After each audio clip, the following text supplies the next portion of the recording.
जिन्ना, इमरान खान और ओवैसी मुसलमानों की आवाज नहीं है। मुसलमानों की आवाज वो महात्मा है जो राजघाट पे सो रहा है।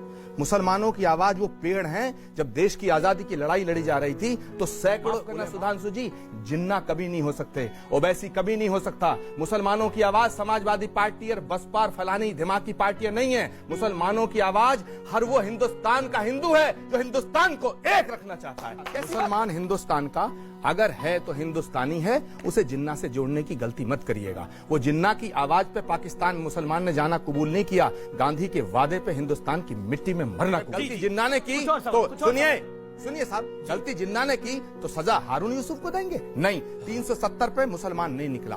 बाबरी मस्जिद वाले इशू पे, अयोध्या राम मंदिर पे फैसला आया, सुनिए, मुसलमान सड़क पे नहीं निकला। और आप जो ये जो बिल है इसका विरोध हम इसलिए नहीं कर रहे कि ये हिंदुस्तान पाकिस्तान, हम इसलिए कर रहे हैं कि इस देश की संविधान के अंदर रहते हुए आप जो फैसले ले रहे हैं तो कम से कम आप फेस करने को तैयार होइएगा। आप डिवीजन करना चाहते हैं। मैं कहना चाहता हूं संबित जी कि आप क्या कहना चाह रहे हैं कि धर्म के नाम पे डिवीजन कर रहे हैं ये लोग? एब्सोल्युटली। और मैं कहना चाहता हूं ये धर्म के नाम पे डिवीजन करके अपनी सत्ता बरकरार करना चाहते हैं। हिंदुओं को भी मूर्ख बनाना चाहते हैं। ये एक मुसलमान को, एक घुसपैठियों को जिस दिन बाहर कर दें, आप बता देना, ये तो बैकफुट पे आए पड़े। जीत जाते तो ये फिर ताने मारते, हम ये करेंगे, हम वो करेंगे, हम ये करेंगे। आज कल से सफाई देते घूम रहे हैं, घूम रहे हैं। और रमेश देवगन, मेरी बात सुनिए खत्म करने से पहले, कि हमको बांट करके हुकूमत करने की हसरत बड़ी मुश्किल से निकलेगी, कलेजा चीर देगी जो बद्दुआ दिल से निकलेगी। हिंदुस्तान को मत बांटिए। मैं बात को खत्म करते, अपना कंक्लूड करने से पहले एक बात करना चाह रहा हूं। संबित पात्रा जी, सुधांशु जी, बात को सुनिए, समझिए। देश में सरकार आपकी है, ताकतवर सरकार है। 370 आपने हटाई, मैंने वेलकम किया, हमने वेलकम किया। कुछ लोग हैं जो उसके विरोध में थे, लेकिन हम लोग वेलकम किए। आप अच्छा काम करेंगे, हम आपकी तारीफ करेंगे। आपने मंदिर नहीं बनाया, मंदिर सुप्रीम कोर्ट की वजह से बन रहा है, वादा आपने किया था, लेकिन बन रहा है, हम उसका स्वागत करते हैं, ठीक है।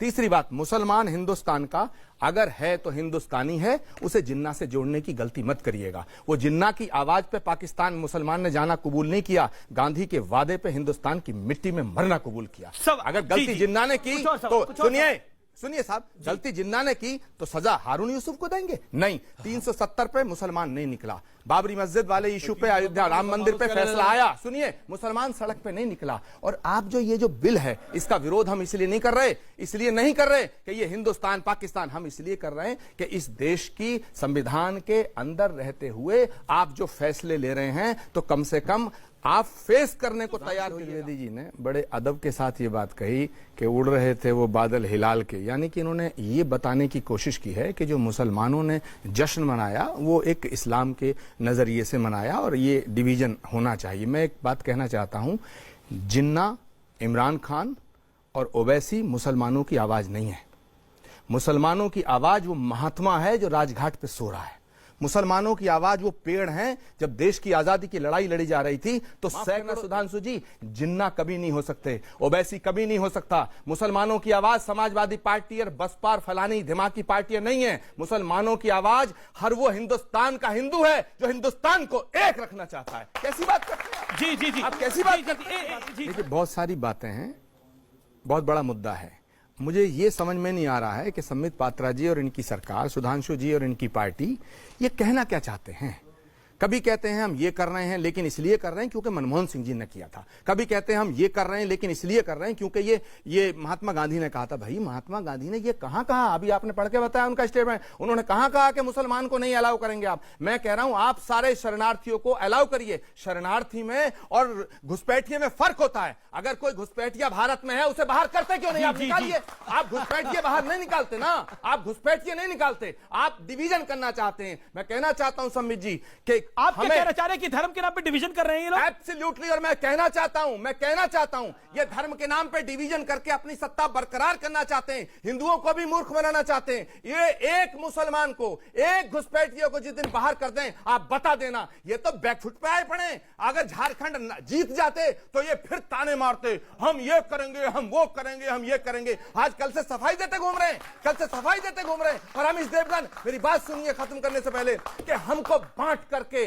हुकूमत करने की हसरत बड़ी मुश्किल से निकलेगी, कलेजा चीर देगी जो बद्दुआ दिल से निकलेगी। हिंदुस्तान को मत बांटिए, हिंदुस्तान को मत बांटिए आप। जी सुधांशु उन्होंने कहा, वो कहां कहा? पब्लिक के पास आ रहा हूं फिर। Congress working committee adopted the resolution on 25th November 1947. अब कांग्रेस कमेटी का रेजोल्यूशन है, the Congress is bound to afford full protection to all those non-Muslims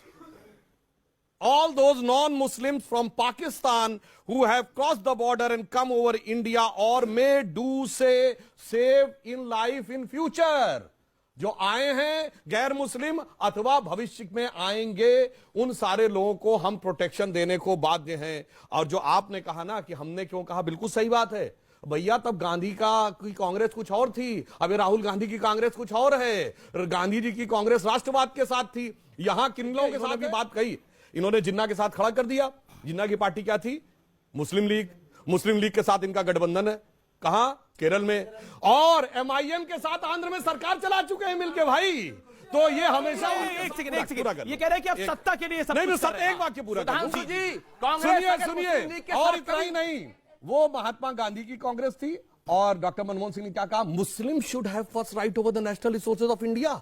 ये सेक्युलरिज्म था। इसीलिए मैं कहता हूं, आपने बोला, मैं कहता हूं 10 सेकंड सरकार वाली बात। सुधांशु जी, कांग्रेस अगर मुस्लिम लीग का समर्थन कभी सदियों पहले लेती है तो वो देशद्रोही, और तुम महबूबा मुफ्ती की पीडीपी के साथ सर भी है, केरल में आज भी है आप मुस्लिम लीग से गठबंधन। और सुनिए, अरे हमने तो छोड़ दिया। अरे साहब कैसी बात क्या बात कर रहे हैं? चमन को सींचने में पत्नियां कुछ झड़ गई होंगी, उस पे यही इल्जाम इल्जाम है पर लग रहा है बेवफाई का। अरे रौंद मगर डाला, कलियों को जिसने कलियों रौंद को डाला अपने अपने हाथों कदमों से से वही दावा दावा करते हैं वतन की रहनुमाई का। क्या बात करते हैं? आचार्य सुधांशु जी बहुत विद्वान हैं, संबित जी बहुत ही प्रखर प्रवक्ता हैं। सवाल अफगानिस्तान का नहीं है, सवाल बांग्लादेश और पाकिस्तान का नहीं है, सवाल इस भारत की संस्कृति सभ्यता परंपराओं का है। उपनिषद की उद्घोषणा है, अयम निजे परोवेति गणना लघु चेत साम उदार चरितनांतु वसुधैव कुटुंबकम। पूरी वसुधा के अंदर जो भी व्यक्ति है वो हमारा। भारत इतना संकीर्ण है, भारत इतना छोटा हो जाएगा कि 2-4 मुसलमान आ जाएंगे, 2-4 ईसाई आ जाएंगे तो उन्हें हम स्वीकार नहीं कर सकते? ये बात कहां की कर रहे हैं आप? सवाल इस बात पर खड़ा होता, आप कह रहे हैं, एक तरफ कह रहे हैं गांधी ने ये कहा था। अरे गांधी ने क्या ये कहा था कि मुसलमानों को छोड़ देना? गांधी ने कहा था जो शरण मांगे भारत का फर्ज बनता है कि उसे शरण दे, उसकी रक्षा करे। गांधी ने ये कहा था।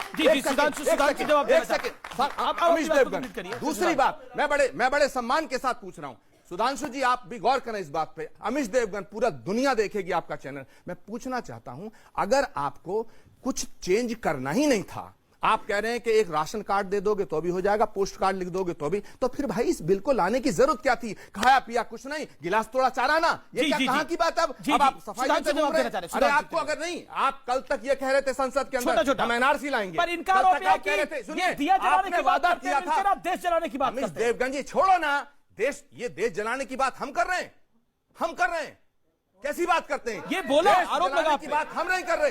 सुनिए, देश जलाने की बात और देश को बचाने की बात, माफ करना, इस देश का बच्चा देशभक्त है, देशद्रोही नहीं है। नीयत को बदलो, दृष्टिकोण को बदलो, नजरिए को बदलो। ठीक है, सुधांशु त्रिवेदी, मुझे इस देश में कोई देशद्रोही नजर नहीं आता।